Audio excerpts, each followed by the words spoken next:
How quickly does it take for your brain to recover from nasal ingestion of you know what? Let me explain. Weeks 1 to 8, you experience anhedonia, emotional flatness, emotional bluntness, because when you've been using, you've had an external source of dopamine. Every time you do a line, you have a huge insurge of dopamine.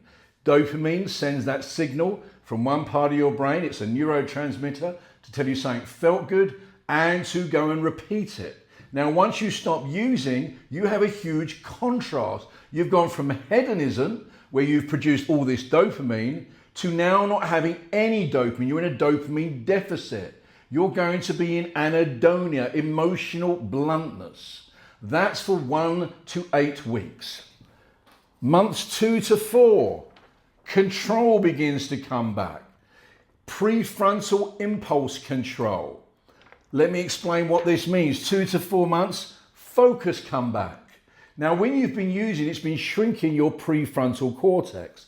Your prefrontal cortex is in control of your impulsivity. And if you're more impulsive, you're more likely to use. You're already an impulsive person. That's why you have an addiction. But it's making you even more impulsive. And the grey matter in the prefrontal cortex, your rationale, that makes you decide, shouldn't I focus, control? That's also been shrunk. And that's also beginning to give you more control as that opens up again. 3 to 6 months, triggers begin to fade. This is the psychological aspect of the addiction, because you've changed your routine. You've got used to not using on a Friday, or using it as a reward, or associating with other people. The psychological triggers, 3 to 6 months, are usually far, far less. Here's the big one. 6 to 12 months, functional recovery.